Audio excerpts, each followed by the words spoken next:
application. This may appear to be a radical suggestion, but experience has proved that it seldom fails to win at least a trial. If you are sure of your qualifications, a trial is all you need. Incidentally, such an offer indicates that you have confidence in your ability to fill the position you seek. It is most convincing. Make it clear that your offer is based on your confidence in your ability to fill the position, your confidence in your prospective employer's decision to employ you after the trial period, and your determination to have the position. Editor's comments. As you will learn in Chapter 10, when you read the story of Napoleon Hill's application to Rufus Ayers, Hill gives this advice based on his personal experience. Unfortunately, this is one of those instances where times may have changed so much that the approach is rarely applicable. In today's environment, modern labor laws and business practice may prevent an employer from taking you up on your offer. However, today many companies do have internship programs that allow an employer to test drive employees to see how well they might fit in. This is the end of the editor's comment. 8. Knowledge of your prospective employer's business. Before applying for a position, do sufficient research to familiarize yourself thoroughly with that business and indicate the knowledge you have acquired in this field. This will be impressive because it indicates that you have imagination and a real interest in the position you seek. Editor's comment. When you do this, and you certainly should, bear in mind that you will be talking with people who really know the business. Even by researching extensively, at best you will only know about their business. If you try to appear too knowledgeable or familiar, it may backfire and reveal that you have only a superficial view of the business. Unless you are already working in the particular industry and have insights based on experience, do not be presumptuous. Use your knowledge to indicate that you have taken the time to educate yourself and that you really are interested. But don't try to tell a prospective employer how you would run the business. This is the end of the editor's comment. Remember that it is not the lawyer who knows the most law, but the one who best prepares his case who wins. If your case is properly prepared and presented, your victory will have been more than half won at the outset. Do not be afraid of making your presentation too long. Employers are just as much interested in purchasing the services of well-qualified applicants as you are in securing employment. In fact, the success of most successful employers is due to their ability to select well-qualified lieutenants. They want all the information available. Editor's comment. As noted above, when faxing a resume, it should be no more than 3 pages and should state that you will be pleased to provide a more detailed resume if required. This is the end of the editor's comment. Remember another thing. Neatness in the preparation of your resume and application will indicate that you are a painstaking person. Successful salespeople groom themselves with care. They understand that first impressions are lasting. Your presentation is your sales rep. Give it a good suit of clothes so it will stand out in bold contrast to anything else your prospective employer ever saw. If the position you seek is worth having, it is worth going after with care. More important, if you sell yourself in a manner that shows off your individuality, you probably will receive more money from the very start than you would if you applied for employment in the usual conventional way. When your resume package has been completed, you should prepare individual and personalized copies for each company or person to whom it will be presented. This personal touch is sure to command attention. Have it neatly typed, proofread, printed, and properly bound on the finest paper you can obtain. Your photograph should be mounted and included on one of the pages. Prepare a separate binding with the proper company name inserted if it is to be shown to more than one company. If you seek employment through an employment agency, have the agent use copies of your presentation in marketing your services. This will help to gain preference for you, both with the agent and the prospective employers. I've helped to prepare presentations for clients that were so striking and out of the ordinary that they resulted in the employment of the applicant without a personal interview. If you want similar results, follow the instructions to the letter, improving upon them however your imagination suggests. Editor's comments. Today, every office supply store offers a wide variety of paper stock, folders, binders, and presentation materials that can be put together in a way that is both unique and professional looking.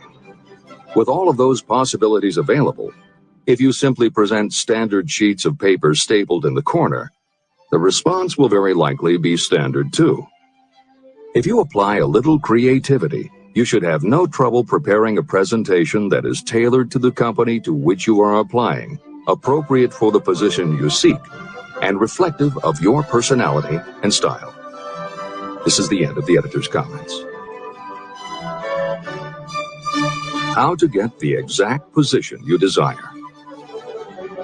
Everyone enjoys doing the kind of work for which he or she is best suited. An artist loves to work with paints, a craftsman with his or her hands, a writer loves to write. Those with less definite talents have their preferences for certain fields of business and industry. If America does anything well, it offers a full range of occupations. 1. Decide exactly what kind of a job you want. If the job doesn't already exist, perhaps you can create it. 2. Choose the company or individual for whom you wish to work. 3. Study your prospective employer as to policies, personnel, and chances for advancement. 4. By analysis of yourself, your talents, and your capabilities, figure what you can offer. Plan specific ways and means of giving advantages, services, developments, or ideas that you believe you can successfully deliver. 5. Forget about a job. Forget whether or not there is an opening. Forget the usual routine of, have you got a job for me? Concentrate on what you can give. 6. Once you have your plan in mind, put it on paper in neat form and in full detail. 7. Present it to the proper person with authority, and the rest will come automatically. Every company is looking for people who can give something of value, whether it is ideas, services, or connections. Every company has room for the person who has a definite plan of action that is to the advantage of that company. This procedure may take a few days or weeks of extra time, but the difference in income, in advancement, and in gaining recognition will save years of hard work at small pay. It has many advantages, the main one being that it will often save you from 1 to 5 years of your time in reaching a chosen goal. Every person who starts or gets in halfway up the ladder does so by deliberate and careful planning. The new way of marketing services. Men and women who market their services must recognize the change that has taken place in connection with the relationship between employer and employee.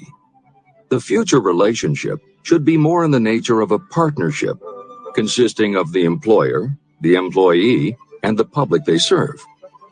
In the past, employers and employees have bartered among themselves, not considering that in reality they were bargaining at the expense of the third party, the public they serve.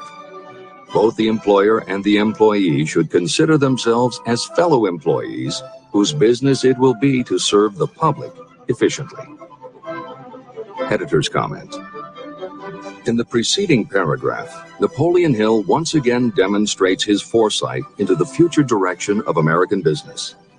As you will recognize in the following section, the point he makes by citing the coal and gas companies would at a later time be equally applicable to the telephone monopolies, and later still to computer software and internet companies, and to cable television suppliers when competitors started to offer satellite TV. This snapshot of how and why business has changed should provide you with a blueprint for the attitude you must adopt and the way you must conduct yourself if you are going to attain the success you're seeking. This is the end of the editor's comment. During the Depression, I spent several months in the anthracite coal region of Pennsylvania, studying conditions that all but destroyed the coal industry. The coal operators and the unions drove hard bargains in negotiating their labor contracts. The cost of the bargaining was passed on to the customer by adding to the price of the coal. However, in the end, they discovered their actions had worked against them. What their delays and high prices had actually accomplished was to open the market to their competitors. Inadvertently, they had built up a wonderful business for the manufacturers of oil-burning stoves and furnaces, as well as for the producers of oil. A similar experience happened to the gas companies. We can all remember the time when the gas meter reader pounded on the door hard enough to break the panels. When the door was opened, he pushed his way in uninvited with a scowl on his face that plainly said, "What the hell did you keep me waiting for?" All that has undergone a change. The meter man now conducts himself as a gentleman who is delighted to be at your service, sir. Before the gas companies learned that their scowling meter men were offending customers, their competitors, the polite salesmen of oil burners, came along and did a land office business. These illustrations are mentioned here to show that we are where we are and what we are because of our own conduct. If there is a principle of cause and effect that controls business, finance, and transportation, this same principle controls individuals and determines their economic status.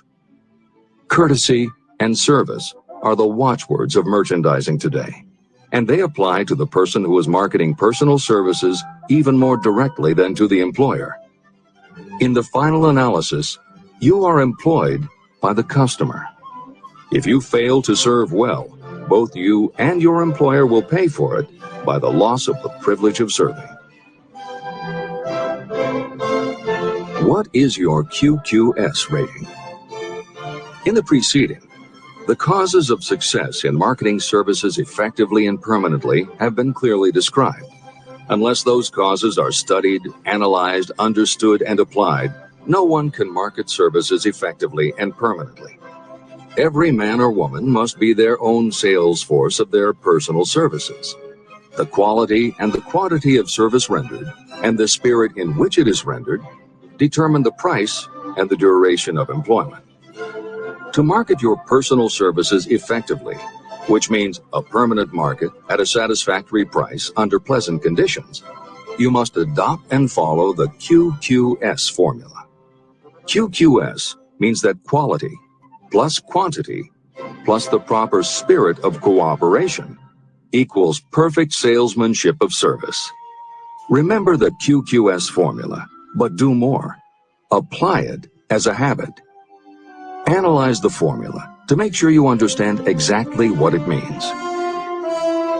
Quality of service means the performance of every detail in connection with your position in the most efficient manner possible, with the object of greater efficiency always in mind. Quantity of service means the habit of rendering all the service of which you are capable at all times, with the purpose of increasing the amount of service rendered as you develop greater skill through practice and experience. Emphasis is again placed on the word habit. Spirit of service means the habit of agreeable, harmonious conduct, which will induce cooperation from associates and fellow employees. Adequate quality and adequate quantity of service is not sufficient to maintain a permanent market for your services. The spirit in which you deliver service is a strong determining factor in connection with both the price you receive and the duration of your employment.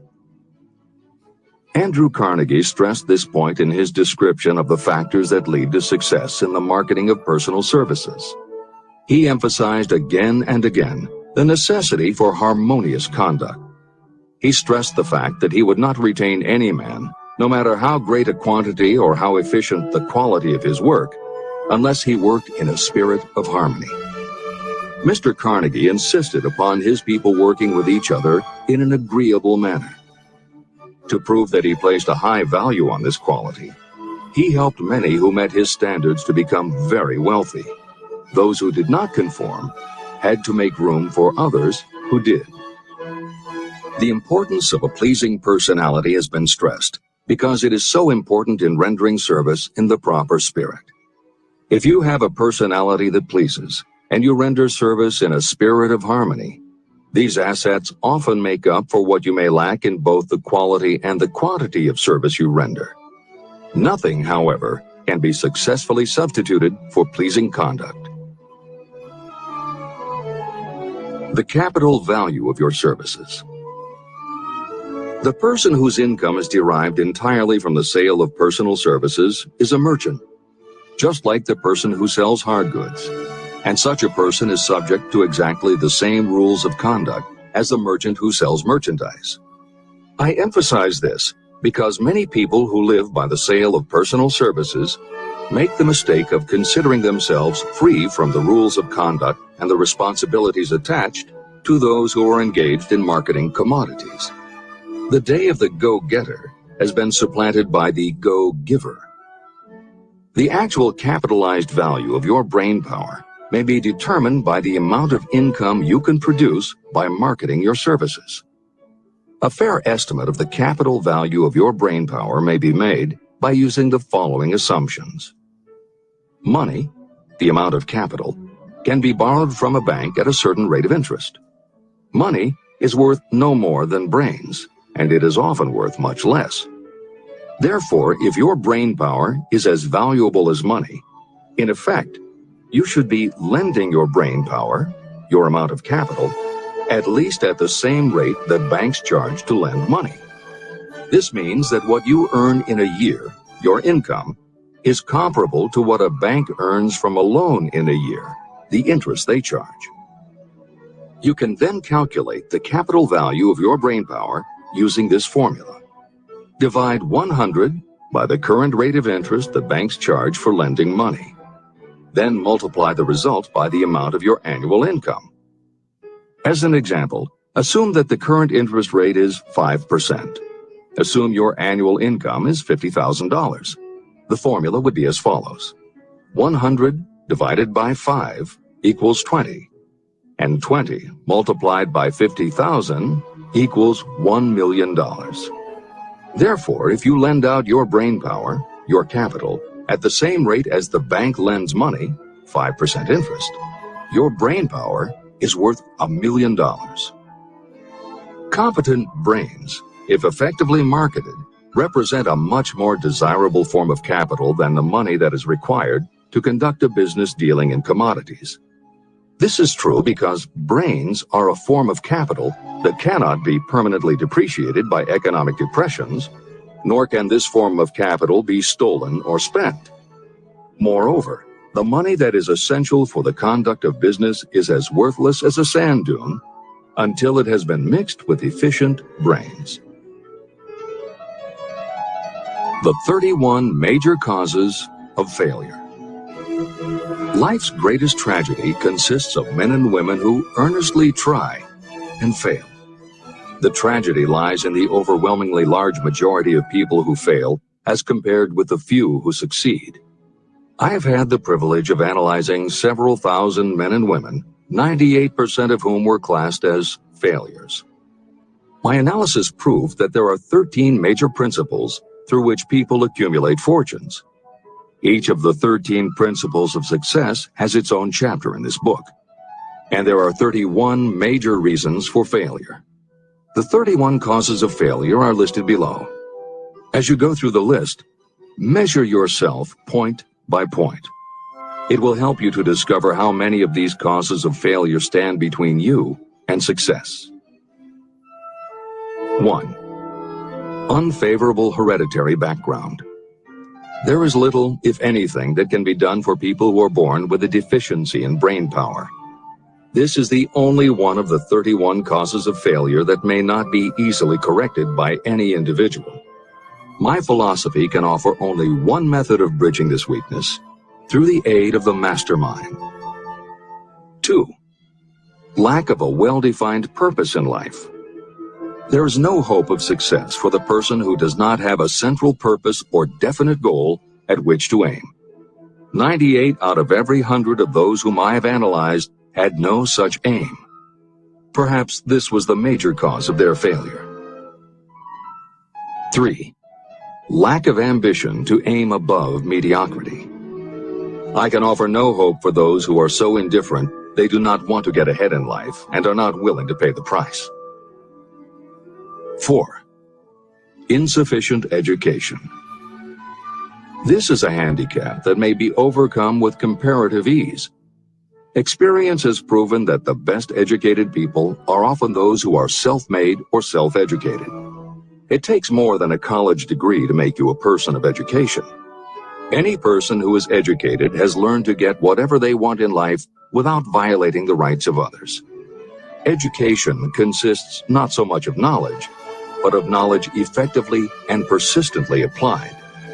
You are paid not merely for what you know, but for what you do with what you know. 5. Lack of self-discipline. Discipline comes through self-control. This means that you must control all negative qualities. Before you can control conditions, you must first control yourself. Self-mastery is the hardest job you will ever tackle. If you do not conquer yourself, you will be conquered by yourself. By stepping in front of a mirror, you may see both your best friend and your greatest enemy. 6. Ill health. No person may enjoy outstanding success without good health.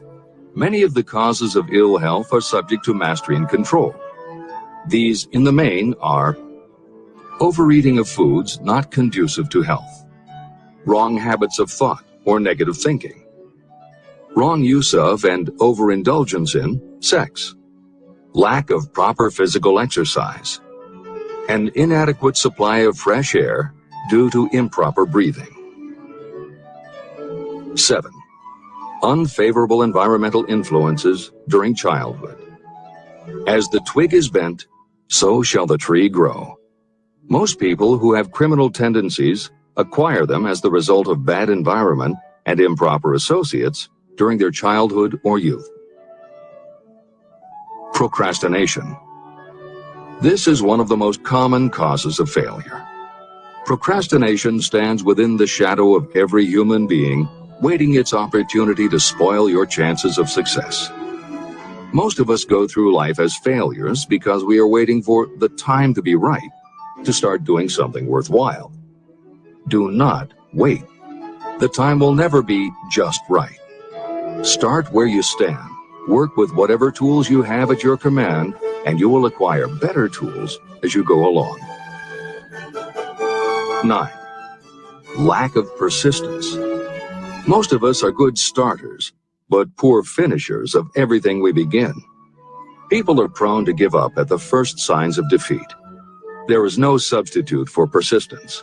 The person who makes persistence his or her watchword discovers that failure finally becomes tired and makes its departure. Failure cannot cope with persistence. 10. Negative personality. There is no hope of success for the person who repels people through a negative personality. Success comes through the application of power, and power is attained through the cooperative efforts of other people. A negative personality will not induce cooperation.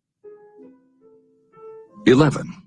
Lack of control of sexual urges. Sexual energy is the most powerful of all the stimuli that move people into action. Because it is the most powerful of the emotions, if it is controlled, it can be converted into other creative channels. 12. Uncontrolled desire for something for nothing. The gambling instinct drives millions of people to failure. Evidence of this may be found in the Wall Street stock market crash of 1929, during which millions of people tried to make money by gambling on stock margins. Editor's comments. For those who are not familiar with the stock market and buying on margin, the following is a simplified explanation of what caused the crash of '29. The first thing to understand is that prior to the Great Depression, there was widespread optimism about the expanding economy. Businesses were booming, and the people who had invested in those companies were making fortunes almost overnight.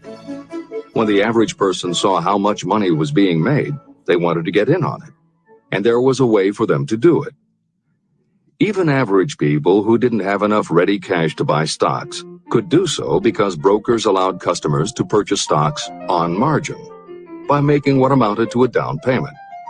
However, Part of the purchase agreement stated that when the brokers called in the margin accounts, which they could do at any time, the customers would have to come up with the rest of the cash immediately to pay the balance owing on the original purchase price. That is why Hill used the term gambling when he referred to the stock market. These average people weren't investing in companies. They were betting on the future rise in value. The idea, in the average person's mind, was that they would only have to scrape together enough to pay the margin, which was a small percentage of the full cost. Then when the price of the stock went up, they would sell, which would give them more than enough money to pay the broker the balance owing on the purchase price, and they could pocket the difference. This worked fine as long as stock prices continued to rise, but when the stock market crashed, the stockbrokers called in the margins, and the people who had bought at prices they really couldn't afford suddenly found that they had to come up with the cash. And that was why so many average people got wiped out in the crash of '29. They gambled money they didn't have by buying on margin. This is the end of the editor's comments. 13. Lack of a well-defined power of decision. Those who succeed reach decisions promptly and change them very slowly. Those who fail reach decisions very slowly and change them frequently and quickly. Indecision and procrastination are twins. Where one is found, the other is also usually found. Kill off this pair before they completely tie you to the treadmill of failure. 14. One or more of the 6 basic fears. Fear of poverty, fear of criticism, fear of ill health, fear of loss of love, fear of old age, and fear of death. You will find an in-depth analysis of these 6 basic fears in the final chapter. They must be mastered before you can market your services effectively. 15. Wrong selection of a mate in marriage. This is a most common cause of failure. The relationship of marriage brings people intimately into contact. Unless this relationship is harmonious, failure is likely to follow. Moreover, it will be a form of failure that destroys ambition. 16. Overcaution. The person who takes no chances generally has to take whatever is left when others are through choosing. Overcaution is as bad as undercaution. Both are extremes to be guarded against. Life itself is filled with the element of chance.